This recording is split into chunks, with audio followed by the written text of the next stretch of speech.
And a reminder of our top stories this lunchtime.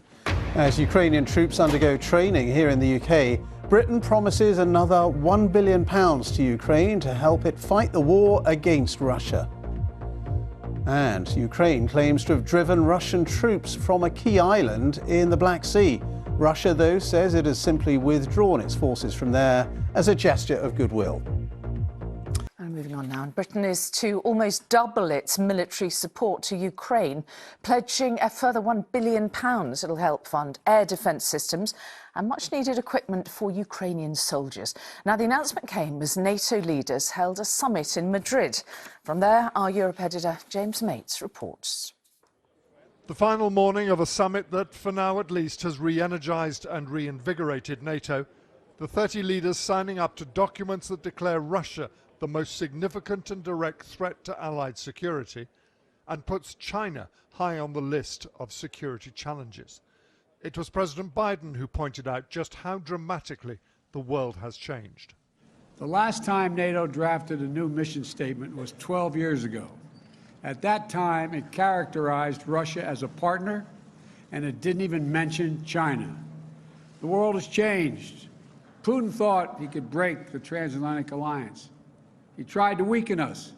He wanted the Finlandization of NATO. He got the NATOization of Finland. Britain remains ahead of most in terms of help given to Ukraine. These pictures, released by the MOD, of Ukrainian troops being trained in heavy weapons, live fire practice on Salisbury Plain. The ambition is that 10,000 will be trained every 4 months, part of the extra £1 billion in military aid just announced. I think that if Ukraine were to be crushed or forced into a bad peace, the consequences for freedom around the world would be appalling, and that view is shared by everyone in NATO. But most of the discussion here has been about the defence of Eastern and Central Europe. The old policy of stringing a thin line of NATO troops along those borders to act as a tripwire has gone. Now they are to be defended properly. But that requires infrastructure, weaponry, and many, many troops. The Baltic states in particular say not enough have been committed so far. We would like to have as many as possible, as much as possible foreign presence in Lithuania. But of course we, I think, already made the first step towards larger forward presence in Lithuania. As the summit began to break up, news came through that Ukraine had won a significant victory in recapturing Snake Island in the Black Sea. Taken by Russia on day one of the war for its strategic significance, driving them off it may be a pointer that the heavy weapons being poured into Ukraine may be making a difference. James Mates, ITV News, Madrid. And our correspondent John Ray is in Kyiv tonight. John, how significant is Russia having been forced to leave Snake Island?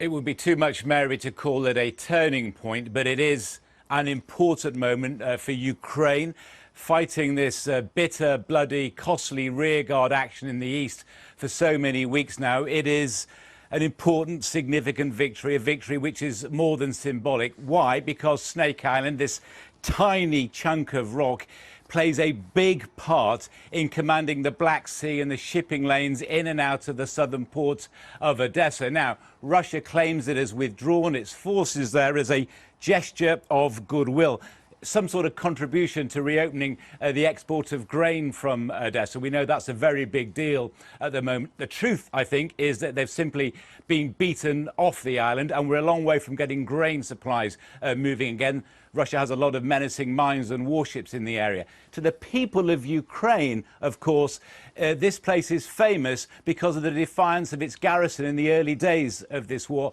offered the chance to surrender or fight on against overwhelming odds. They fought on, and that "we will not be beaten" spirit still animates this country.